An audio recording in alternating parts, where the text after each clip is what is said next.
So we're currently in my 2016 Ford Focus RS. This car was a victim to Harvey the Hurricane, and well, let's just say that a lot of the electronics, which are below seat level, were damaged in the car after this drowning, and um, and most of it have actually been replaced. I bought the car a couple of months ago, and it's been through hell. It's had a very troublesome life. People have been trying to optimize tuning, bigger turbo, bigger manifolds, all sorts of things. I even think a guy actually dragged it too. Anyways, so I bought the car, and when I bought it, I had every yellow error fault light lit up, and I started from scratch. I have now fixed the engine problems, I have fixed the tire problems, and then eventually I got to the airbag.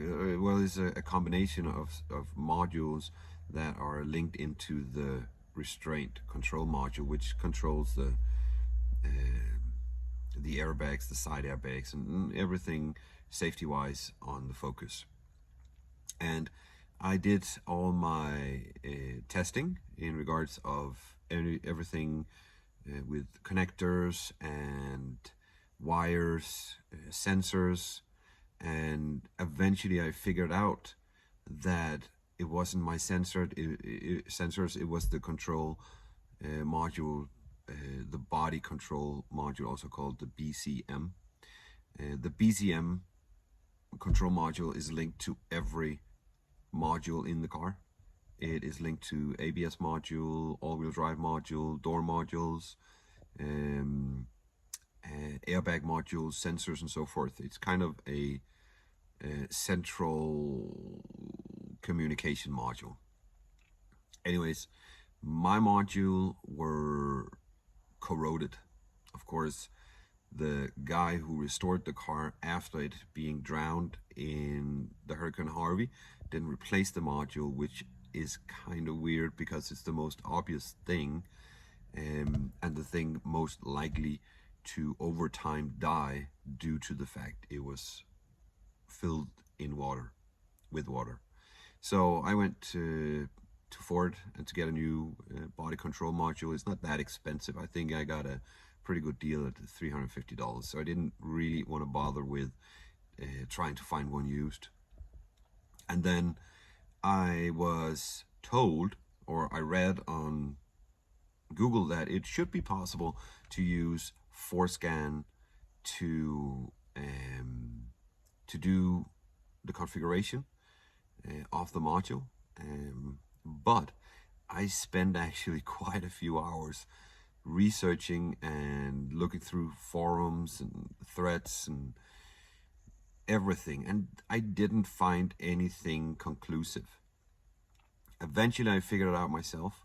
A guy showed me that you on motorcraftservice.com can download all your original car or vehicle files, the files that were in the control modules from the beginning. So if you go to motorcraftservice.com/as-built, you will find this page.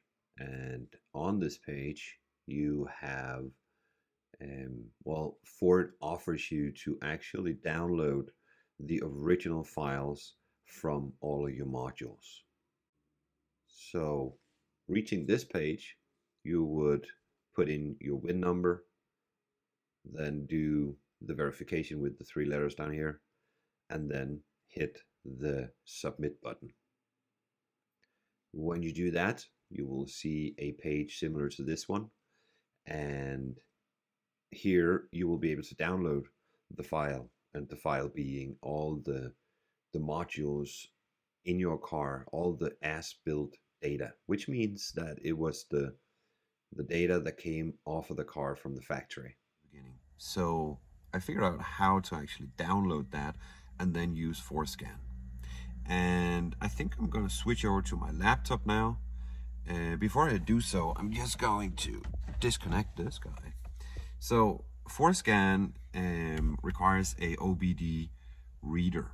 I use the OBD Link EX, which is recommended by ForSCAN and which is something you can purchase off Amazon. I don't remember the price, but it's not very expensive. This guy is connected to my laptop through USB, so it's very straightforward, very easy. And then, well, ForSCAN, I'm pretty sure you have to, well, no, I'm not pretty sure, you have to create a user so you can get their extended license so that you will have access to do the stuff that I'm going to show you. So let's switch over to the laptop and see how all of this works. So the first thing that we have to do is open up ForSCAN. And in my case, I have already plugged my OBD connector in. I have ignition on at the moment. So let's connect to the vehicle. It's going to say the adapter is not optimized. We don't care about that. We're just going to hit yes. So the first thing that'll happen is the OBD reader will read all the modules in the car. And as you can see, there is quite a few in a Ford Focus from 2016. We do have DTCs in here, but these are related to the puddle light because I just installed side mirrors with puddle light, but I haven't connected them yet. Anyways, we're now connected to our vehicle. We can go into DTCs, and we will see that in my case right now, there are no DTCs related to the RCM or the body control module, ABS, and so forth. But before I replaced my body control module, I did have issues with my restraint control module, which is the RCM. I had issues with the ABS, the all-wheel drive. In general, all the modules said that they had an issue connecting to the body control module. I also had calibration errors. I had stuff like link missing, bad communication, stuff like that. Anyways, so what I did was I kind of concluded that I needed a new body control module. I went down to Ford, bought a new body control module, put it in. And of course, when you put in a new module, the module will be empty. Well, it's not empty, but it doesn't know anything about the car. It needs a VIN number and it needs to know which other modules are in the car. And vice versa, by the way, because now we're putting in a new body control module. So, for example, the door modules needs to recognize the new body control module. So the first thing that I did was go into configuration and programming, and I did my body control module as built format. If we mark that and hit the play down in the left corner, it says that it's not safe, but we do know that, so it's okay. And what happens here is that we're reading all the blocks in the module as is. And in my case, I then load all. I would find my file, which I downloaded from Motorcraft Service. It says operation completed successfully. And in some cases, you will see that the numbers are changing. It did in my case, of course, for the body control module. But you can also be in a situation where the numbers are actually not changing at all. With that said, it doesn't matter if they change or not. I did my write all. I am not going to do this, but what it means is it's going to write all the new data tables, all the blocks here is going to be written into the control module. I did this. I then disconnected from that, went back into configuration and programming, and then I did exactly the same for the restraint control module, not that one, sorry, this one, as build format. Then I did it for my PDM, which is the passenger door module, sorry. And of course, I did it also to the driver door module. Then I went into my ABS, did exactly the same. And then I went into my ABD and did exactly the same.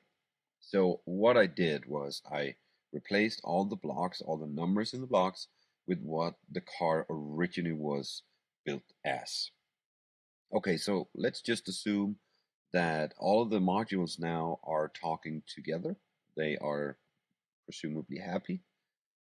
What I did was go into DTC Codes. I would then clear my codes, and when that happens, it resets all the DTCs in all the modules, and then it will display any new DTC codes in there. And I got a couple on the ABS, and I got a couple on the the all-wheel drive. But those two modules are very closely connected because they're more or less one unit. They're actually working together. So to fix the ABS, I went into service procedures, and the two DTC codes I had was related to longitudinal acceleration sensor and lateral acceleration sensor. So what I did here was run the calibration. I'm not going to do it here, but what happens is it's very self-explanatory. It will run a procedure that will calibrate that sensor. When it's done, it disconnects automatically to the module.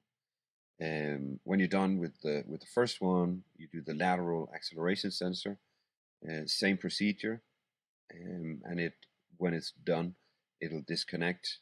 You will then go back to your DTC codes. You will then clear your DTC codes, and it will read any new DTC codes, display them here, and hopefully you will have no error codes found. And that's what happened for me. So at that point, all the modules are talking together. I did all the calibrations. I disconnected my OBD. I took the car for a drive, and everything was working. And it was actually the first time I had a no errors and no lights of any sorts on this vehicle. So I hope this was helpful for anyone who needs to replace their BCM. It doesn't really matter if it's a brand new body control module or that it's a used body control module from another car. You will need to make sure that the modules in the car can talk together. I've explained that, and you will make sure that the calibrations are done, and I've showed you that. Thank you very much.